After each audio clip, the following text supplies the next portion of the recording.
Good morning. In last class, we have discussed about for each loop. For each loop is also known as enhanced for loop. It is used to access the values from array or collection. तो for each loop के अंदर क्या पढ़ा था कि ये array और collection की जो वैल्यू है वो वन बाई वन अपन एक्सेस कर सकते हैं थ्रू फॉर ईच लूप से. ठीक है. इनहेंस्ड फॉर लूप इसलिए बोला जाता है क्योंकि ये इम्प्रूव्ड वर्जन है फॉर लूप का. जो नॉर्मली हम फॉर लूप यूज में लेते हैं उसका इम्प्रूव्ड वर्जन है. ठीक है. तो आज हम डिस्कस करेंगे जंपिंग स्टेटमेंट के बारे में.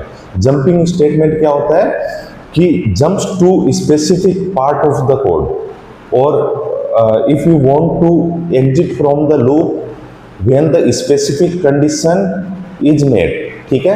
कहने का मतलब अगर आप जंप करना चाहते हो किसी स्पेसिफिक पार्ट पे, कोड जो प्रोग्राम आपने बनाया है उस प्रोग्राम में कोई स्पेसिफिक पार्ट है वहां पे जंप करना चाहते हो, या फिर आप एग्जिट होना चाहते हो लूप से कि ये स्पेसिफिक कंडीशन जब मिलती है, मतलब ये कंडीशन अगर ट्रू होती है तब आप एग्जिट होना चाहते हो लूप से, तब आप यूज करते हो जंपिंग स्टेटमेंट का. ठीक है. तो जंपिंग स्टेटमेंट में सबसे पहले ब्रेक स्टेटमेंट.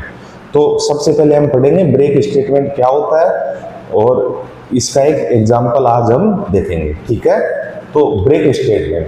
तो ब्रेक स्टेटमेंट क्या काम में आता है देखो. सबसे पहले देखो, इट इज यूज्ड टू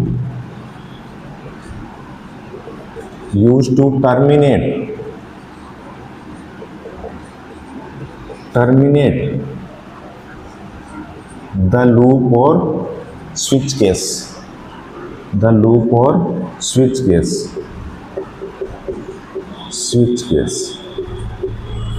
तो it is used to terminate the loop और switch case.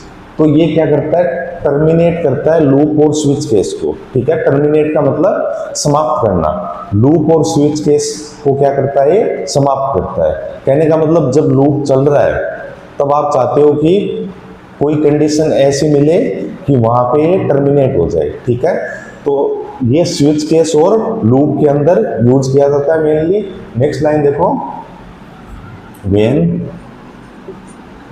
Break statement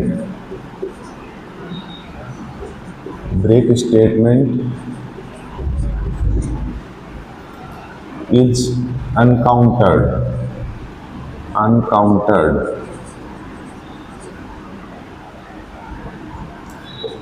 the loop or switch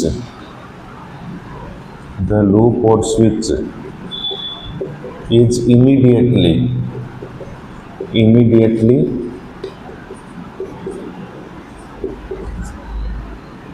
terminated.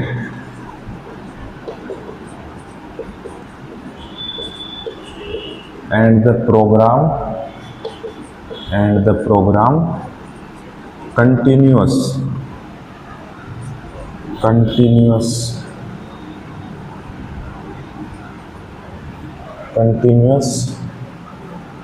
with next statement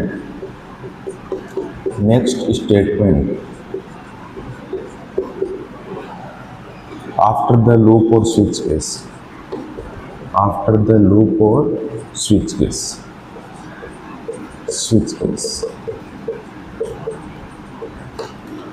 तो पहले लाइन तो क्या थी, it is used to terminate the loop और switch case. तो ये क्या करता है, टर्मिनेट करता है लूप को और स्विच केस जो स्टेटमेंट होता है उसको टर्मिनेट करने के काम में आता है. नेक्स्ट लाइन देखो, व्हेन ब्रेक स्टेटमेंट इज अनकाउंटर्ड. जब ब्रेक स्टेटमेंट का, अनकाउंटर्ड का मतलब होता है जब ब्रेक स्टेटमेंट का सामना होता है. एनकाउंटर का मतलब क्या होता है, सामना होना. ठीक है. जब ब्रेक स्टेटमेंट का सामना होता है, द लूप और स्विच इज इमीडिएटली टर्मिनेटेड. तो लूप और जो स्विच है वो इमीडिएटली क्या हो जाता है, टर्मिनेट हो जाता है. तो जब ब्रेक स्टेटमेंट का सामना होता है तो लूप और स्विच से ये इमीडिएटली क्या हो जाता है, टर्मिनेट कर देता है break statement. And the program continuous with the next statement after the loop और स्विच केस. और प्रोग्राम क्या रहता है, कंटिन्यू रहता है नेक्स्ट स्टेटमेंट के साथ. मतलब जो लूप आपने लगाया, लूप को टर्मिनेट कर देता है जब ब्रेक स्टेटमेंट का सामना होता है। फिर उसके बाद प्रोग्राम क्या रहता है, कंटिन्यू रहता है। लूप और स्विच के बाद का जो स्टेटमेंट है वहां से प्रोग्राम क्या रहता है, कंटिन्यू रहता है। यही है ब्रेक स्टेटमेंट के बारे में। अब देखो एक एग्जांपल देखते हैं इसका। जैसे देखो एक लूप ले रहा हूं मैं, फॉर लूप लिया मैंने, जैसे for integer i equal to 1 ले रहा हूं मैं, ठीक है। Next semicolon i less than equal to 10 i plus plus, ये एक लूप ले लिया, ठीक है। अब लूप का कर्ली ब्रेसेस मैं यहाँ पे स्टार्ट कर रहा हूं। अब देखो ये लूप कहां तक चलेगा, i की वैल्यू 1 है, ठीक है, और i less than equal to 10। Condition कहां तक चलेगी, ये i की वैल्यू जब तक 10 होगी तब तक ये लूप चलेगा। कहने का मतलब 10 बार ये लूप चलेगा, ठीक है, 10 टाइम इटरेट होगा ये लूप, ठीक है। बट मैं इसको चाहता हूं कि जब i की वैल्यू 5 हो तभी हम लूप से बाहर आ जाए, तो उस केस में हम लगाते हैं ब्रेक स्टेटमेंट का। देखो कैसे, जैसे मैं यहाँ पे लगा रहा हूं इफ i इक्वल टू 5 और फिर इफ का कर्ली ब्रेसेस यहाँ पे स्टार्ट किया, फिर यहाँ पे मैं दे रहा हूं ब्रेक और फिर इफ को बंद कर रहा हूं और यहाँ पे एक स्टेटमेंट दे रहा हूं मैं system dot out dot println है, system dot out dot println है, और आई को मैं प्रिंट करवा रहा हूं और ये फॉर लूप का कर्ली ब्रेसेस यहाँ पे बंद कर दिया, ठीक है। तो सबसे पहले आई की वैल्यू 1 होगी, कंडीशन चेक होगी, आई लेस देन इक्वल टू 10 है, तो कंडीशन क्या है, ट्रू है। आई के अंदर अभी वैल्यू क्या है, 1 less than equal to 10, condition क्या होगी, ट्रू होगी तो ये लूप के अंदर जाएगा। अब लूप के अंदर ये इफ स्टेटमेंट दिया हुआ है, इफ स्टेटमेंट के अंदर लिखा हुआ है i equal to 5, but i की वैल्यू तो क्या है, अभी 1 ही है, तो 1 इक्वल टू 5 है नहीं, तो इस स्टेटमेंट के अंदर नहीं जाएगा ये कंट्रोल इस स्टेटमेंट के अंदर नहीं जाएगा। उसके बाद जो ये स्टेटमेंट है system dot out dot println I को प्रिंट करवा देगा, तो आई की वैल्यू क्या है, फर्स्ट टाइम 1 है, ठीक है। अब नेक्स्ट क्या होगा, आई प्लस प्लस, आई की वैल्यू 2 हो जाएगी, फिर कंडीशन चेक होगी 2 less than equal to 10, 2 less than equal to 10, condition ये भी ट्रू है। फिर ये इफ के अंदर जाएगा दोबारा, बट इफ के अंदर कंडीशन क्या हो रही है, फॉल्स हो रही है, क्योंकि 2 इक्वल टू 5 है, तो दोबारा ये नीचे जो स्टेटमेंट है ये प्रिंट करवा देगा। आई की वैल्यू अभी क्या है, 2 प्रिंट हो जाएगी।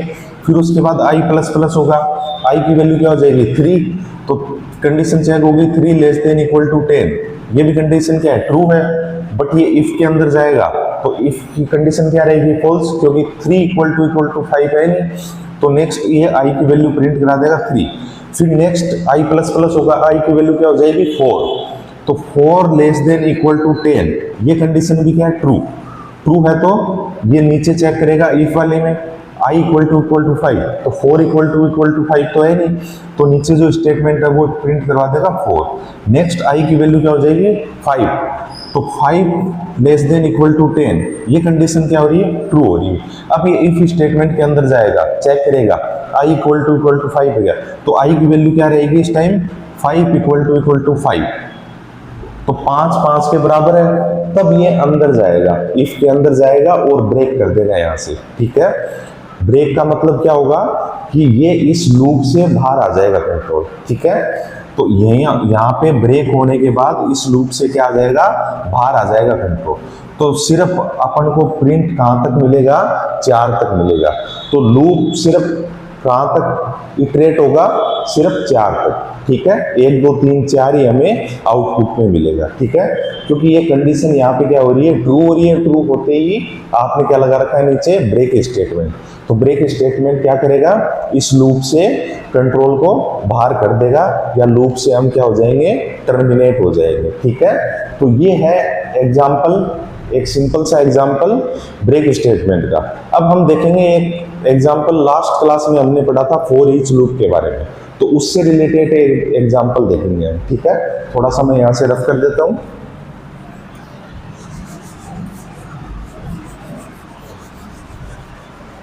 तो देखो, सबसे पहले मैं एक क्लास बना रहा हूं, मैं क्लास टेस्ट ब्रेक नाम की क्लास बना रहा हूं, टेस्ट ब्रेक। बीच में स्पेस नहीं है, टेस्ट ब्रेक। फिर क्लास का कर्ली ब्रेसेस यहाँ पे स्टार्ट किया। फिर उसके बाद हम क्या देते हैं, सबसे पहले मेन मेथड। तो पब्लिक स्टैटिक वॉइड मेन में शॉर्ट में लिख रहा हूँ स्ट्रिंग आर्ग्यूमेंट्स, स्ट्रिंग ARGS, और मेन मेथड का कर्ली ब्रेसेस यहाँ पे स्टार्ट किया। ठीक है, फिर अब मैं क्या कर रहा हूँ, एक वेरिएबल ले रहा हूँ अरे टाइप का, इंटीजर टाइप का अरे ले रहा हूँ मैं। ठीक है, तो सबसे पहले मैं ले रहा हूँ इंटीजर, फिर उसके बाद ये A=, और यहाँ पे मैं ले रहा हूँ अरे के अंदर एलिमेंट्स। तो एलिमेंट में ले रहा हूँ 3, 5, 8, 10, 12 और 15। ठीक है, नेक्स्ट मैं ले रहा हूँ एक for loop, for each loop. ठीक है, तो मैं यहाँ पे ले रहा हूँ फॉर। अब फॉर ईच लूप का सिंटेक्स क्या था, सबसे पहले डेटा टाइप, तो डेटा टाइप में ले रहा हूँ इंटीजर। फिर उसके बाद क्या लोगे आप, वेरिएबल, तो वेरिएबल में मैं ले रहा हूँ नम। फिर उसके बाद कोलन का साइन। फिर उसके बाद क्या था, अरे और कलेक्शन। तो अरे किस टाइप का लिया, ए, तो ए यहाँ पे मैं दूंगा। ठीक है, फिर नेक्स्ट मैं यहाँ पे फॉर का कर्ली ब्रेसेस यहाँ पे स्टार्ट कर रहा हूँ। अब मैं एक कंडीशन दे रहा हूँ यहाँ पे, इफ नम इक्वल टू 8 है, तो एक स्टेटमेंट दे रहा हूँ system.out.println नंबर इज फाउंड,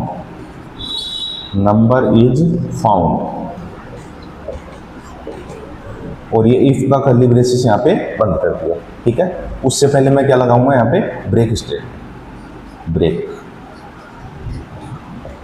और इफ का कर्ली ब्रेसेस यहाँ पे बंद कर दिया। अब नेक्स्ट लाइन में मैं ले रहा हूँ एक और statement, system.out.println checking number double quote, colon का sign, double quote, plus num, और ये फिर फॉर लूप का कर्ली ब्रेसेस यहाँ पे बंद कर दिया, मेन मेथड का कर्ली ब्रेसेस यहाँ पे बंद कर दिया, और ये क्लास का कर्ली ब्रेसेस यहाँ पे बंद कर दिया। ठीक है, तो देखो इस प्रोग्राम में हो क्या रहा है, सबसे पहले क्लास बनाई, फिर मेन मेथड दे दिया यहाँ पे, फिर इंटीजर के अंदर एक अरे नाम का अरे लिया है, इंटीजर टाइप का अरे लिया है, ए वेरिएबल लिया है जिसको। ठीक है, तो इसके अंदर वैल्यू क्या है, 3, 5, 8, 10, 12, 15, ये वैल्यू है। अब मैं चाह रहा हूँ कोई एलिमेंट को सर्च कर रहा हूँ मैं इसमें से मान लो मैं 8 को सर्च कर रहा हूँ। ठीक है, इस 8 को क्या कर रहा हूँ, मैं सर्च कर रहा हूँ। तो जैसे ही सर्च फाउंड हो जाए तो हम क्या हो जाए, ये जो लूप लगाया है फॉर ईच लूप, इससे क्या आ जाए, बाहर आ जाए। जैसे ही सर्च फाउंड हो जाए लूप से क्या आ जाए, हम बाहर आ जाए। ठीक है, तो फिर हम मैंने क्या लिया है, for each loop for int num, एक नम टाइप का वेरिएबल लिया है इंटीजर और ए। अब ये जो ए जो अरे है इसके अंदर जो वैल्यू है वो 1 by 1 किसके अंदर आएगी, नम वेरिएबल के अंदर आएगी। ठीक है, ये लास्ट क्लास में हमने देखा था कि जो ए के अंदर वैल्यू होती है, ए के अंदर कौन कौन सी वैल्यू है, 3, 5, 8, 10, 12, 15, ये 1 by 1 कौन से वेरिएबल के अंदर स्टोर होगी, नम नाम के वेरिएबल के अंदर स्टोर होगी। फिर कर्ली ब्रेसेस आप स्टार्ट कर रहे हो, फिर आप चेक कर रहे हो नम इक्वल टू 8। ठीक है, तो नम के अंदर एक एक करके वैल्यू स्टोर होगी, तो उससे हम चेक कर रहे हैं कि वो 8 के इक्वल है, तब तो प्रिंट हो जाए नंबर इज फाउंड। और जैसे ही नंबर फाउंड हो जाए, ब्रेक स्टेटमेंट का हमने यूज कर लिया कि हम लूप से सीधा कहां आ जाए, बाहर आ जाए। ठीक है, तो ये एक छोटा सा प्रोग्राम है। ठीक है, तो देखो सबसे पहले फॉर इंट नम कोलन का साइन ए। अब ए में फर्स्ट वैल्यू क्या है, ए के अंदर 3, तो 3 किसके अंदर आएगी, नम के अंदर। नम जो वेरिएबल है उसके अंदर पहले वैल्यू क्या है, 3। नेक्स्ट नीचे आया लूप के अंदर, फॉर ईच लूप के अंदर, अब नम इक्वल टू 8। अब नम के अंदर क्या है, 3 इक्वल टू 8 है क्या, ये कंडीशन क्या हो रही है, फॉल्स हो रही है। तो ये इफ स्टेटमेंट के अंदर नहीं जाएगा, इसके बाद जो स्टेटमेंट है वो प्रिंट होगा। तो इसके अंदर क्या लिखा हुआ, चेकिंग नंबर, तो आउटपुट कैसे आएगा, यहाँ पे चेकिंग नंबर कोलन का साइन और नम की वैल्यू क्या है, 3, तो 3 यहाँ पे प्रिंट हो जाएगा। ठीक है, फिर दोबारा फॉर ईच लूप है ये, जब तक एलिमेंट रहेंगे तब तक इटरेट होता रहेगा। तो फिर जो a की वैल्यू वो किसके अंदर आएगी, नम के अंदर। अब नम के अंदर कौन सी वैल्यू आएगी, 5। तो 5 किसके अंदर आ गया, नम के अंदर आ गया। नीचे चेक होगा, नम इक्वल टू 8, तो 5 इक्वल टू 8 है क्या, ये कंडीशन भी क्या हो रही है, फॉल्स हो रही है। तो ये वाला स्टेटमेंट एग्जीक्यूट नहीं होगा, ये वाला स्टेटमेंट दोबारा एग्जीक्यूट होगा। चेकिंग नंबर कोलन का साइन और 5, नम के अंदर वैल्यू क्या है, 5। ठीक है, नेक्स्ट ये दोबारा लूप के अंदर जाएगा और ये जो वैल्यू है 8 किसके अंदर स्टोर हो जाएगी, नम के अंदर। तो अब की बार नम के अंदर कौन सी वैल्यू आई, 8 आ गई। ठीक है, तो फिर नीचे आएगा लूप और ये चेक होगा, नम इक्वल टू 8। तो नम के अंदर वैल्यू क्या है, 8 इक्वल टू 8 है क्या, 8 इक्वल टू 8 है क्या। ये कंडीशन क्या हो रही है, ट्रू हो रही है। ट्रू हो रही है तो ये वाला स्टेटमेंट एग्जीक्यूट होगा, नंबर इज फाउंड। तो ये वाला स्टेटमेंट एग्जीक्यूट होगा, नंबर इज फाउंड।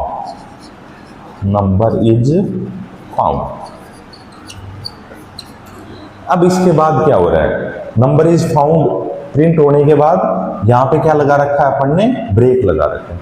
तो ये क्या करेगा, एग्जिट कर देगा। ये जो लूप है इससे हम कहाँ जाएंगे, बाहर आ जाएंगे, यहाँ पे आ जाएंगे। ठीक है, तो इसके बाद जो स्टेटमेंट होता वो क्या होगा, फिर उसके बाद प्रिंट होगा। बट इसके बाद तो कोई स्टेटमेंट नहीं दे रखा हमने, तो इसका जो आउटपुट आएगा यही आएगा। ठीक है, कहने का मतलब जब ये कंडीशन मेट हो गई, मिलने के बाद, कंडीशन ट्रू होने के बाद आपने क्या कर दिया, नंबर इज फाउंड और ब्रेक लगा दिया और ये लूप से क्या आ जाएगा, बाहर आ जाएगा। उसके बाद देखो इसने चेक नहीं किया, 10 को भी चेक नहीं करेगा, 12 को भी चेक नहीं करेगा और 15 को भी चेक नहीं करेगा। ठीक है, अगर हम ब्रेक स्टेटमेंट नहीं लगाते तो ये 10 भी चेक होता, 12 भी चेक होता और 15 भी चेक होता 1 by 1। ठीक है, क्योंकि फॉर ईच लूप क्या करता है, जितने भी एलिमेंट होते हैं उनको एक एक बार क्या करता है, ये एक्सेस करता है। ठीक है, तो ये है ब्रेक स्टेटमेंट का यूज। कहने का मतलब जब स्पेसिफिक कंडीशन मेट हो गई तब हम क्या कर सकते हैं, लूप को टर्मिनेट कर सकते हैं। और हमारा जो नंबर था 8 को हम फाइंड आउट कर रहे थे, तो 8 जो नंबर है वो फाइंड आउट हो गया। ठीक है, तो ऐसे हम यूज कर सकते हैं ब्रेक स्टेटमेंट का। ठीक है, आई थिंक ये क्लियर हो गया होगा आपको। नेक्स्ट हम पढ़ेंगे कंटिन्यू स्टेटमेंट के बारे में। ठीक है, तो आज के लिए इतना ही, थैंक यू।